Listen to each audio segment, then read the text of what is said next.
Hello, everyone. Welcome to the Gary Wilkerson podcast. So glad you're here with us today. Over the next few weeks, we're going to do a deep dive into some issues of the soul, of the heart, of spiritual transformation, how God can take our brokenness, our woundedness, our captivity to sin, and not only call us to repentance, which is so important, but also call us to the glory of God shining through our life to become all that God has intended us to be. Over this past few weeks and over the few months to come, the Gary Wilkerson podcast is really touching on an issue. We actually gave another category name for it, of speaking of the renovation of the heart for kingdom leaders. Whether you are a leader in your own home, a leader of a small group, a leader of a women's fellowship, or a leader of a ministry or of a church, of a missions organization, you are a kingdom leader. And we want to see your heart renovated. What do we mean by that? To be renewed, to be revived, to be quickened, to be awakened, to come into the fullness that God has for you. And our special guest over these next 2 weeks in this particular series is Adam Young. He's a therapist, a Christian counselor who I think more than anybody I have ever met in this field, in this labor of counseling ministry, pastoral counseling, I've never come across anybody who has such a profound insight into God's heart for us and into our heart and the need for transformation and how we can overcome certain things that are hindering us and debilitating us from being all that God's intended us to be. So I really want you to tune into these next few weeks particularly. I'd love for you to join all of these, part of these series about renovating the heart for kingdom leaders. The outcome of this, I truly believe with all my heart, is going to be a transformed leader, a transformed ministry, and that'll bring forth greater glory to God and transform lives. So stay tuned for this next episode here with, I'm going to have Adam Young join me. God bless you. Well, people come to therapy for, 2 or 3 reasons. Either relationship problems, it's either relationship problems or problems with emotions, typically. So they are coming in because things are not well in their life. So they'll come in and they'll say, this is why I'm here. From there, the question is, well, how did you come to have that symptom? Because symptoms don't spontaneously develop. They are rooted in our stories.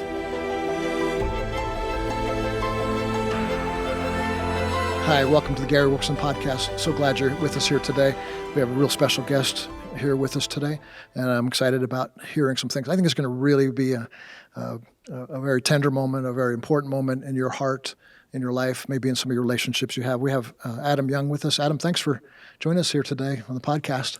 Yeah, you bet. It's fun to be here. Glad you are. I mean, we're going to be talking about some fun stuff, but before we do, can you just take a moment to tell us a little bit about yourself, the work that you're doing, who you are as a person, maybe your family? Sure. I'm married. I've got 2 kids. I live in Fort Collins, Colorado, which is an hour north of Denver, and I'm a therapist, a trauma therapist. So I do therapy with couples and individuals that have a history of trauma or abuse. And I also host a podcast called The Place We Find Ourselves, which is focused on the intersection of story, trauma, and therapy. And I do some speaking and some, during COVID, some online conferences as well about story and how to engage your story. I noticed also you're a fellow at the Dan Allender Center. Yes. What does that consist of? It means that I lead groups with the Story Workshop, which is one of the Allender Center offerings. And then also they have a narrative-focused trauma care certificate program. And I lead a group for both of those. Beautiful. And just real briefly, trauma, quick description of that. What do you mean by trauma? So the essence of trauma is really 2 things. It's an experience of helplessness combined with abandonment by potentially protective caregivers. So it's important to understand that trauma is not about the event so much as what happens in your body after the event, which is why trauma continues to affect us, after the incident itself. So you can have a traumatic experience that kind of lives on in your mind, your heart, your body for years to come. And until it's engaged, until it's metabolized, you will experience symptoms from that trauma. Relational symptoms, bodily symptoms, emotional symptoms, because trauma affects our brains and our bodies profoundly. Wow. Yeah. So maybe the old school thinking was trauma would had to rise to a certain threshold, or it wouldn't be called trauma. So, like if you were sexually abused, or if you were physically abused, or maybe you faced trauma in a war type setting, Yes. that would be classified as trauma. But that's not necessarily the case. Somebody could have the same effect of a trauma, and it not necessarily, in our worldview, rise to that same level. Is that correct? Yes. And it's important to note that there's this thing called developmental trauma. And developmental trauma refers to your earliest relationship with your primary caretakers in which you were not attuned to, responded to, engaged with. There was no one kind of regulating your nervous system. There was no space for your negative emotions in your home. That environment creates what we call developmental trauma. And that sets you up in life actually for future single incident traumas, which is why the statistics are that people who have a history of, for example, rape are way disproportionately, it's the case that they've experienced sexual abuse as kids. And that's because there is a setup for adult onset trauma based in your childhood relationships with your primary caretakers. Wow. Can trauma also be not an event, but if I'm hearing correctly, it sounds like you're talking about a child could go through trauma just maybe by years and years of Yes. a parent not being emotionally available to them or something Yes. like that. Okay, so that could Yes. be considered trauma as well. Yes, and the reason it's considered trauma is because it impairs critical brain portions of your brain that you need to be a healthy, functioning individual in the world. And so it's not necessarily a particular incident that happened on this day, like a war crime, for example, or a horrific war event that happened on, September 23rd of this year. Right. It is also the collective experiences that a child has in an emotionally impoverished home. Well, that's important what you're doing. One of the words you just used is attunement. So without attunement, and I want you to talk about what is attunement, and then what life like with it or without it. Sure. So attunement refers to when you are able to read the inner state of your child, or you have the desire to. It's not a magical ability. It is simply the desire, the willingness, and the ability to know something of what's going on in the heart and mind of your 5-year-old son, your 12-year-old daughter. When you are on the receiving end of attunement, you know that the other person knows something about what's happening inside of you. And that makes you feel connected to them. It makes you feel joined.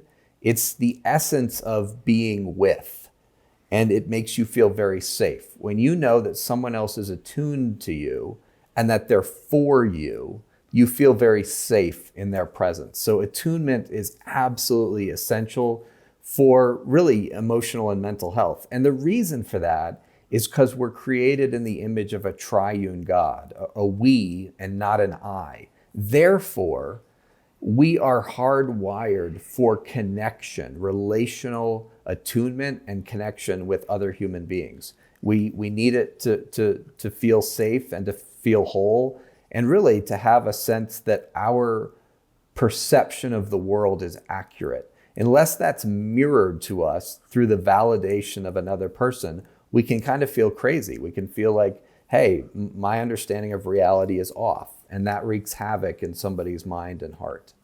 Wow. So what would that look like in a family of origin? You're growing up in a household. What would it look like to be attuned to a parent or a caretaker, or what would it be like to not be attuned as far as real practical things that are taking place? Yes. So sadly, many people grow up in homes in which they come home from a really hard day at middle school. Like take a 12-year-old girl who her two best friends have turned on her, and she's devastated, and her face reflects that devastation at the dinner table. Her mother can either be attuned to what she sees on her daughter's face, namely the devastation, and therefore be cued to say, honey, what's wrong? Did something bad happen at school today? That would be attunement. Or the mom can see that her daughter's face is devastated and not pursue her, not respond to her, not ask her any questions, act as if she doesn't notice her daughter's heartache. That's an example of misattunement. Right. And an example of attunement would be what? An example of attunement is the first situation where the mom notices or the dad notices that his daughter's not acting the way she normally does. Maybe there's something wrong. Maybe something happened that day at school. And so the dad has this sense of, sweetie, what's wrong? And he responds to her by asking, did something bad happen today? Or what's going on for you? It's a pursuit that's based on an awareness of there's something off about my daughter today. This isn't her normal face at dinner. She's not well. The person that's helping that girl, she comes home from middle school, the mom or dad's there. It's as I hear you describe this, I could be wrong. You know more because you're dealing with a lot of people, but it seems like that's a kind of a rare bird, real attunement in a family life. It's not. I wouldn't understand it as to be a common thing. It seems like there's more. I'm busy. You're busy. I've got this on my mind. You've got your friends. You got your cell phone up. And am I accurate to say attunement is somewhat rare today? I don't know that I would say it's rare. I mean, this gets into the research on attachment, and what we know is that at least half the population is what's called securely attached, which means that they have experienced attunement in their family of origin. The result of attunement and responsiveness and engagement is that you develop what's called a secure attachment, and we have lots of research about attachment, and we know that at least half the population is securely attached, or different studies show different things. But so I wouldn't call it rare, Gary. Right. But sadly, what you're describing in terms of parents being on cell phones and that sort of thing profoundly affects the emotional and mental health of a child. A child needs attunement for their brain to develop properly. Yeah. So then the attunement and attachment, what's the difference between attunement and attachment? Well, attachment refers to the way in which you connect to and relate with other people in your world. And there are 4 attachment styles that have been developed, kind of researched and developed. And securely attached is one of those. And secure attachment means that you have an embodied sense of hope when there is relational rupture. So, for example, you're in a fight with your spouse. A securely attached person will have the hope that this wedge between us will go away. We will talk this through and we will become close and connected again, and it will happen without either one of us having to sacrifice our individuality. Mm-hmm. That's secure attachment. It's a lovely place to be. Now, there are 3 categories of insecure attachment. Do you want me to go into them or yes, not please. get it? Yeah, I would love that. Okay. Yeah, thank you. So the first is called ambivalent attachment. And ambivalent attachment develops when you have an inconsistent and at times intrusive primary caregiver. So sometimes mom or dad is there for you, and sometimes they're not. It all depends on what's going on for them. And then there's the category of intrusiveness. With ambivalent attachment, it develops when mom or dad is intrusive. In other words, for example, a mother who is closer to her son than she is to her husband. That's called triangulation, and it results in ambivalent attachment. That's what I mean by intrusiveness. When mom and dad are not emotionally close and connected, what often happens is that mom or dad will look to one of the children for emotional connection, closeness, companionship. And that intrusiveness into the life of the child often results in an ambivalent attachment. Now, avoidant attachment, the next category, is what happens when your caregiver is dismissive and or rejecting. So it's this sense for the child of no matter what I say or do, I can't get my mom or dad to respond to me, to care about me, to engage with me. And so I get this sense that I'm alone in the world, and if I'm going to make it, I need to figure it out on my own. And I can't really trust anyone to be there for me. That's avoidant attachment. And then there's a fourth category called disorganized attachment, which is what develops when the object of security and comfort, namely your mom or dad, is also a source of terror. So when you're being physically abused, for example, by your father, but your father also is the person you run to for comfort and care, that creates what they call disorganized attachment because it's a ripping inside. You're pulled toward your dad for the comfort, and you're repulsed by your dad because he's also hitting you. And that creates chaos in the brain. It literally splits sections of your brain from each other, and it results in what's called disorganized attachment. Wow. Man, for somebody like yourself, Adam, who is ministering to people day in and day out, and you have this view of what a person is in the image of God. You have already talked about the idea of the Trinity and community, and then somebody sits in your office and they may just be, you see the brokenness of their heart and their life, and you see this, all the stuff that's going on that's not aligned to the triune nature of God, or people treating us in the image of God. So when you see these folks that you're ministering to, do you how do you dig into that? How do you you obviously can't ask them like, hey, what kind of attachment do you have? Right. Right. So how do you dig into somebody's heart to help them understand some of these issues that they're talking about? You're talking about. Yeah. Well, people come to therapy for, 2 or 3 reasons. Either relationship problems, it's either relationship problems or problems with emotions, typically. So they are coming in because things are not well in their life. There's a lack of shalom, either with relationships or intrapersonally with their big feelings. They're panicking. They have excessive worry. They have immense fear. They have, intense anger outbursts. So they'll come in and they'll say, this is why I'm here. From there, the question is, well, how did you come to have that symptom? Because symptoms don't spontaneously develop. They are rooted in our stories. And so if somebody is angrily, losing it with their 15-year-old son, and they have a pattern of doing that from the time their son was, an infant, there's a reason for that. And that reason is rooted in their story, which by story, I mean their experience growing up in their family of origin. And there can be, a dozen different reasons that someone loses it with their 15-year-old son.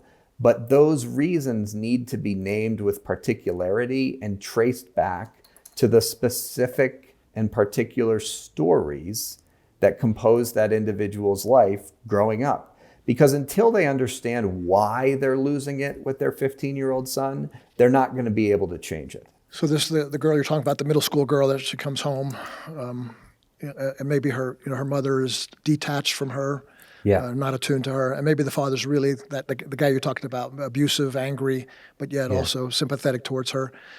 So the mother and the father, they really can't be attuned or attached, or giving them their children the opportunity to attach correctly if there's not something being healed, if that's the right word, in their own story. Yes. Absolutely. The single greatest factor that influences secure attachment is the degree to which mom and dad have made sense of their own developmental story. This is just heavily researched. We know this. The single greatest factor that determines the secure attachment of a child is the degree to which mom and dad have made sense of their personal story in their family growing up. So for those parents out there that want to improve their parenting, the biggest bang for your buck on what to invest in is engaging your own story so that you can understand why you get as freaked out with your kid when you do, because it's not random. There's a reason for it. Behavior is rooted in stories. Yeah. So if your story is, let's take this father of the middle school girl, and he comes, let's say he comes from an abusive childhood himself. He's never really dealt with it. He's never really thought about it, never talked to anybody about it. So he doesn't have a whole lot of hope probably to change without dealing with it. To deal with it, I know we don't have tons of time to, obviously this could be talked about for hour upon hour, but maybe a starting place for somebody who recognizes or listening to us today. They say, I kind of recognize that, I'm not attuned to my kids, and I don't feel they're going to be securely attached by the way I'm treating them. If they're that aware, at least to get that point, where would you go from there with them? How would you try to help them? Because most people don't really, if they're in that place, I don't know if they really know their story. Yes. Or have thought about their story that much. They're maybe repressing it or denying that it ever happened and stuff like that. So they're not able to deal with themselves. What would you recommend be a way to start if somebody's curious about going that direction in their life? Yeah, well, that's the most important word, is curiosity. If someone has curiosity about why they are interacting with their children the way they are, that is worth its weight in gold, because that will fuel an investigation into their story if they're prompted to, and they believe there's reason to look at their story. And what I'm suggesting is that there is absolutely empirical reason to look at your story if you want to change the way you're parenting your children. So curiosity is just worth its weight in gold. If you're curious and therefore willing to look at your story, where I would begin is, tell me 3 adjectives that describe your relationship with your mother from 0 to 18. And then I would ask you to tell me 3 stories, a story that illustrates how each of those adjectives is true. And the same thing with their father. So they might say, well, my relationship with my mom, I would characterize as detached. I would characterize, somebody might say, we were super close. Okay, well, tell me a story that shows how that relationship was detached.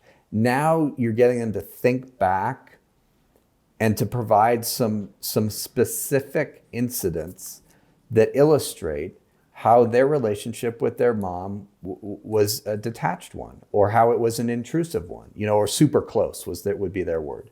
Okay, tell me, why do you say super close? Tell me a story that illustrates that. Now you're getting them to think about the specific stories, plural, that make up their story. Yeah, I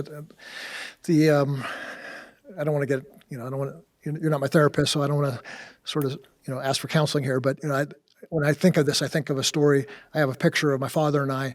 I'm standing next to him. I'm maybe 10 years old, and I have this big fish in my hand and a fishing pole, big smile on my face, and he's next to me. He's got his arm around me, and I've had that on my nightstand all my years, ever since that time growing up. So when I tell somebody, I'm super close. I was super close before my father passed away. I was super close with them.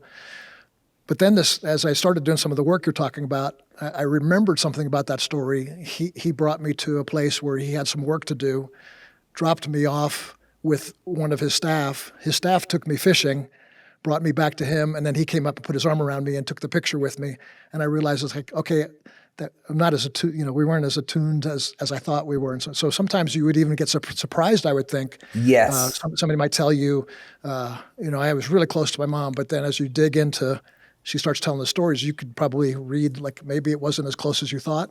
Yes, absolutely. I mean, what you just shared is a perfect illustration of the power of story work, the power of looking at your story.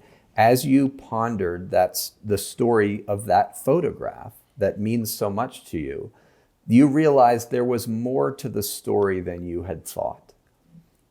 Yeah. You were fishing with your dad's coworker, not your dad. And Right. and then the next step, of course, is to engage the feelings that realization evokes in you. You know what and so I would ask you, what's it like to realize that? What do you feel about that? You know, was that an anomaly or was that common? You know, Right. do you have other stories of your dad kind of being with you doing fun stuff? Right. Or was your dad often absent from your life, but kind of providing a surrogate stand-in for himself with a, you know, and so it brings up further curiosities so that you might name with particularity what your relationship with this man who was your father was like. Wow. Yeah. Then, I don't know whether it's you. I listen to a lot of your podcasts, which I highly recommend. People that are listening to us today dig a little deeper because and we'll put in the show notes all these words we're talking about. Because when I first heard you talk about these things, they were kind of foreign words to me. I didn't know what attunement meant, or attachment, or secure attachment, or ambivalent attachment. As without knowing, my wife, when I told you earlier, was the first one to start listening to your podcast, and she started using this language, and I was intrigued, but also. Just be honest with you, maybe a little turned off. It's like, why isn't she using biblical words? Why? Right, We're a right. pastoral family, and so, but it made sense. These words made sense to me, and then, it kind of helped me start digging in. But I say all that just to say, I can't remember whether it was you or Dan Allender said, so I have this picture on my nightstand, and it had evoked certain emotions. Now it evokes certain other emotions. But the reason it's not harmful to go back into that story is or a lot of times we don't want to go back to that story because we feel like we're going to blame our parents. And I think Yes. was it you or Dan that said it's you don't have to blame, but you have to name. Yes. You have to name that was a touch of abandonment there. You're not blaming Yes. them. You're just saying, but and so a lot of people don't want to go back into their story because they're afraid. Oh, I'm just going to get into that. My mom did that, and my dad did that. And, Yes. but if you can name it, then you're not necessarily trying to degrade your parents or denounce them. You're facing the reality of your situation. Yes. And the call of God is to honor your father and mother. And honor requires honesty. Wow, There is that's a good nothing word. honoring about turning a blind eye to what was true. Blame has to do with a posture of condemnation or contempt. So there is a difference between naming what was true in your relationship with your mother when you were in middle school and blaming her. And the difference is your posture. And it doesn't mean you don't get angry. It doesn't mean you don't have sorrow. It doesn't mean that you don't, get furious at times. But the question is, are you willing to honor your mother and father enough that you are willing to name with honesty and eyes wide open to what actually happened in your growing up years? Wow, and places you can do that beside is the Christian counseling office the best place, the only place, or how would you recommend people that want to start digging into their story? Yes. Where do they go for that? Yes. I would recommend the Allender Center. You mentioned Dan Allender.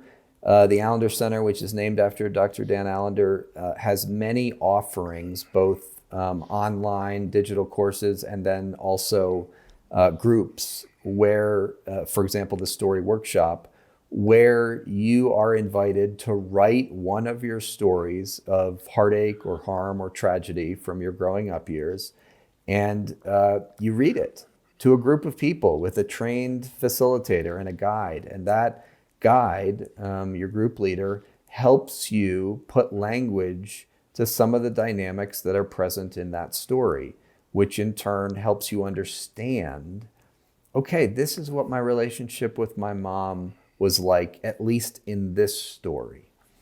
And that work is sacred and holy, and it's being done every day at the Allender Center. So I'd recommend you can go to theallendercenter.org. And then another, if you want, kind of dip your toe in the water a little bit more easily, the book To Be Told by Dan Allender is a great place to start. And there's a workbook that goes along with it that asks you questions designed to help you put some words to your story. So To Be Told is a great kind of initial start.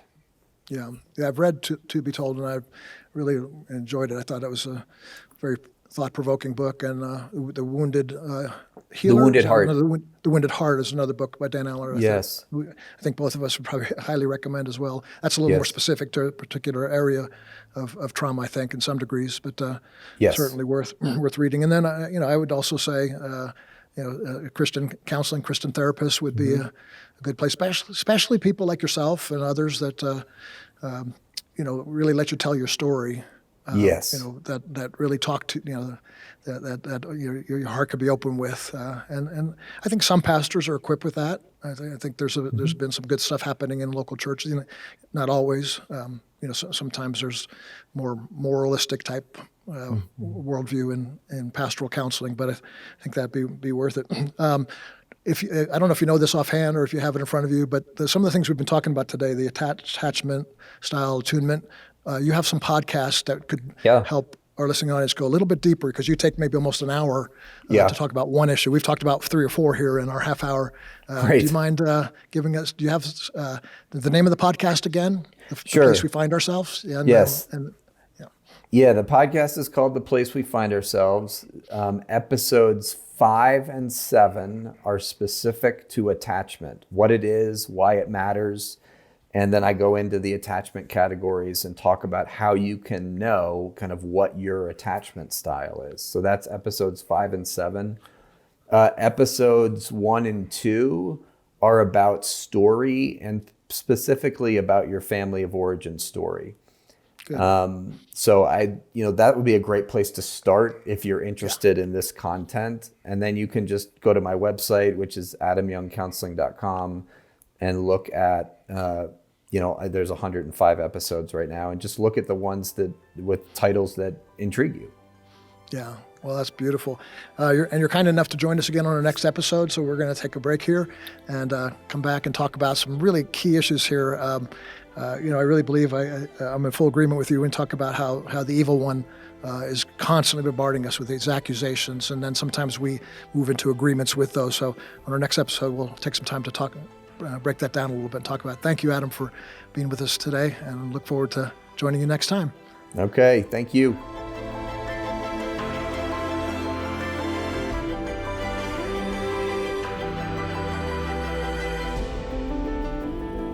Each week, this podcast reaches thousands of listeners. This critical work is made possible by the generous contributions of individuals like you who believe in World Challenge's mission. Thank you for listening and supporting World Challenge, transforming lives through the message and mission of Jesus Christ.